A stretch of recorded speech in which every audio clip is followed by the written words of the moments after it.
Hi, I'm Marty Nemko. This is another of my fictional short stories. This one is called The Soloist. Lenny was average in all respects, except one.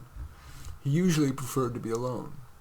In preschool, his teacher said, "I'm worried about Lenny. He doesn't interact much with the other kids. Might you want to test him for autism?" Of course, his parents freaked, but no, Lenny wasn't autistic. He just preferred his own company, building Lego towers by himself, painting by himself, and reading by himself. By age 4, he had already taught himself to read. His favorite book? Ping, about a duck who swam away from the group.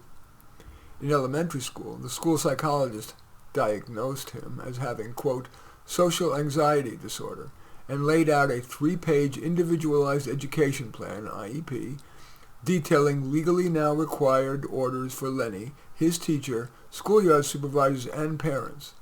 Lenny was scared but didn't believe any of it, and so refused, for example, to, quote, be placed in situations in which he receives progressive exposure to ever more demanding social situations, end quote. Lenny shook his head. Bullshit. I just prefer my own company. In college, Lenny did, for example, play intramural basketball, but when games were over, he didn't hang out with the others. I preferred watching movies, reading, and studying to alcohol-soaked small talk. After class and extracurriculars, he usually went back to his dorm room, a single, even though it cost more. I couldn't stand the noise and smell of roommates, and them often pressuring me to party, or asking whether I minded if he brought a sexual partner back to spend the night. Lenny got a master's in library science and became an archivist, usually working at home, if not at the university library basement. Many of his fellow employees were getting married, and Lenny noted their frequent use of the negative terms for it. I'm getting hitched, tying the knot, taking the plunge, even funeral for 2. Lenny's commitment to staying unhitched was strengthened further on hearing many stories of wedded bliss having devolved into overwhelmed parenthood or cloying divorce. When he saw a movie, a book, or a song romanticizing marriage, he scoffed. Examples of such songs: Frank Sinatra's Love and Marriage, Stevie Wonder's Signed, Sealed, and Delivered, Etta James's At Last, John Legend's All of Me, Ed Sheeran's Perfect, and Train's Marry Me. Lenny much preferred being able to choose what to do, down to what temperature to keep the bedroom, without having to often give in to a wife or be restricted by children's endless needs, not to mention the enormous cost of raising a child, one child even, not counting college. When Lenny reached 70, he started noticing articles about how to live longer. Often recommended be social.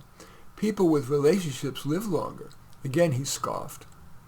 They're confusing correlation with causation. The pool of healthy people is more social because they're feeling good. The sick aren't feeling well or are suffering mental decline and would be embarrassed to be with people. Health causes socialness, not the other way around. At age 93, Lenny was in the hospital on his deathbed. No surprise, he had few visitors. In the room's other bed was a woman who had a non-stop procession of visitors, who often asked the nurses questions, a way of tactfully checking up on the nurses. Maybe that's why she seemed to get better care. Lenny would have preferred more care, but as he reflected on his life, he felt that was a small price to pay for having lived solo. In any event, that's The Soloist. As usual, I welcome your thumbs up and accept your thumbs down. I always look forward to your comments, and especially like it if you hit the share button below. Share on your social media so that my efforts can have broader impact. And I am flattered if you choose to subscribe to my channel, and certainly would welcome you taking a look at any of my 36 books. Most relevant to this would be my book, Soloists, but all 36 are on Amazon. In any event, I thank you for watching. I am Marty Nemko.